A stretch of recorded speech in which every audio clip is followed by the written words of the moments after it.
এই সিন্ডিকেট নিয়ে সিন্ডিকেট এরকম যদি চলতে থাকে দাঁড়াকে সব জানিয়েছি আমি, তারপরে দেখো কী হতে থাকে, শুধু দেখতে থাকো কী হতে থাকে। সিন্ডিকেট পুরোটাই বন্ধ। হ্যাঁ ভালো তো, তাহলে তো অতি উত্তম। টাকা সবাই খেয়ে যাবে, আমরা কিছু পাবো না দুজনে, আমরা ঝামেলা করার সময় আমরা যাবো, ঝামেলা করবো। দিদির এখন প্রায় ৭৮,০০০ টাকা দিদি ভোটের খরচ বাকি, দিদি কোথায় পায় তাহলে?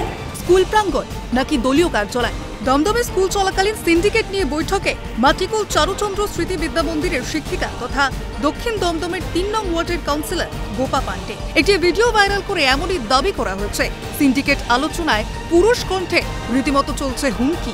এই সিন্ডিকেট নিয়ে সিন্ডিকেট এরকম যদি চলতে থাকে দাঁড়াকে সব জানিয়েছি আমি, তারপরে দেখো কী হতে থাকে, শুধু দেখতে থাকো কী হতে থাকে। সিন্ডিকেট পুরোটাই বন্ধ। হ্যাঁ ভালো তো, তাহলে তো অতি উত্তম। টাকা সবাই খেয়ে যাবে, আমরা কিছু পাবো না দুজনে, আমরা ঝামেলা করার সময় আমরা যাবো, ঝামেলা করবো। দিদির এখন প্রায় ৭৮,০০০ টাকা দিদি ভোটের খরচ বাকি, দিদি কোথায় পায় তাহলে? রাজু কি 2 বছর ধরে পার্টি করছে? রাজু তো আগে পার্টি করছিল, তাহলে রাজুকে নিয়ে আগে কেন কেউ ভাবো?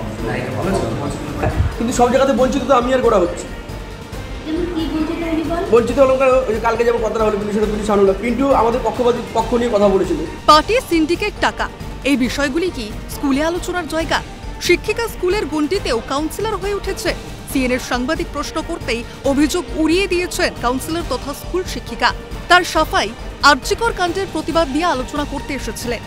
না না না না, আপনি যে বললেন যে বহিরাগত বলে কেউ নেই, কারণ স্পষ্ট দেখা যাচ্ছে স্কুলের কেউ না, যুবকরা এসে সিন্ডিকেটের যুবকরা এসে ওখানে বসে লোকনাথ রায় বলছে, আপনার অডিও ভিডিও পুরো ভাইরাল হচ্ছে, সেখানে আপনি সিন্ডিকেট নিয়ে আলোচনা করছেন। সিন্ডিকেট নিয়ে কোনো আলোচনা হয়নি। একজন হচ্ছে স্কুল কমিটির মেম্বার আমাদের রয়েছে লোকনাথ রায়, আর এসেছিল আমাদের মমতা বন্দ্যোপাধ্যায়, সিবিআই যে আরজিকরের যে মহিলা ডাক্তার সেই নিয়ে বৈঠক হচ্ছিল ওখানে, তাই তো? তারা আমার কাছে আলোচনা করতে এসেছিল কি করা যাবে। আমি বলেছি এইটা নিয়ে আলোচনার জায়গা না, যেটা কথা বলার আমি স্কুলের বাইরে গিয়ে কথা বলবো।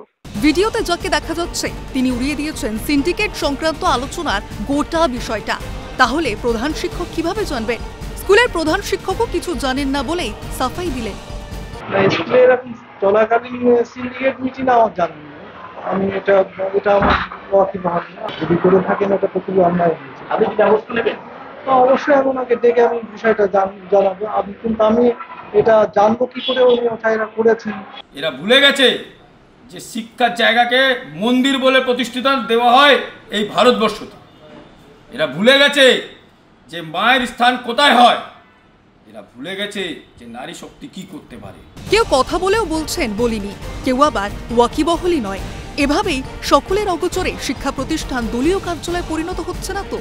ভাইরাল ভিডিওর বিষয়টা খতিয়ে দেখা হয় কিনা সেদিকে নজর থাকবে। শান্তনু সাহার রিপোর্ট, ক্যালকাটা নিউজ।